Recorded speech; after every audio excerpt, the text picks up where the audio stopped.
नमस्कार, स्वागत आहे तुमचं अर्चनाज रसोईमध्ये। आज मी तुम्हाला दाखवते कोबी टोमॅटोचे पोळे आणि त्यासाठी बघत राहायचं आहे अर्चनाज रसोई। आपण इथे घेतलंय कोबी, एक मोठं बाउल घेतलंय, बारीक चिरून घेतलेलं आहे। चिरूनच घ्या, किसून घेऊ नका। त्यानंतर एक टोमॅटो, कोथिंबीर अगदी तुम्हाला आवडेल तशी, एक चमचा लाल मिरची पावडर, 1 टीस्पून आलं लसूण पेस्ट आणि चण्याचं पीठ तुम्हाला जसं लागेल तसं आपण बघायचं आहे की किती आपल्याला पातळ करायचं आहे काय त्याप्रमाणे,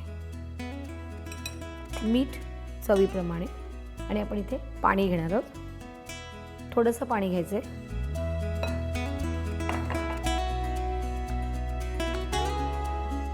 छान असं मिक्स करायचं आहे। आपण हे मिक्स करतोय तोपर्यंत आपण गॅस सुरू करूया आणि थोडंसं तेल घालूया, म्हणजे आपला तवा जो आहे तो गरम होईल।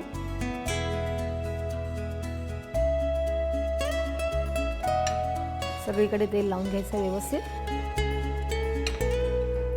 हे इतकं सफिशियंट आहे, नाहीतर काही जास्त पातळ झालं तर मग त्याचे जेव्हा आपण पोळे उलटतो तर ते तुटण्याची संभावना आहे। बरं, इकडे असा प्रश्न आहे की फ्लॉवरची भाजी करताना तुम्हाला त्या फ्लॉवरला कापल्यावर सुद्धा वास येतो।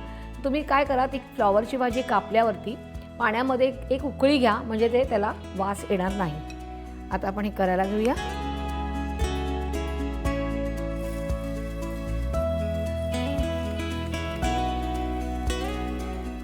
आणि अगदी पातळ नाही करायचे।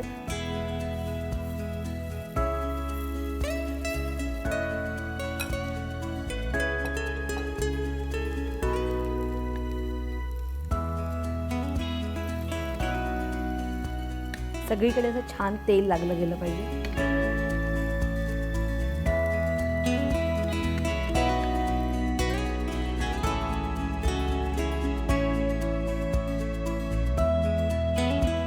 दोन्ही बाजूने छान झालेले आहेत। आपण गॅस बंद करूया, हे काढून घेऊया।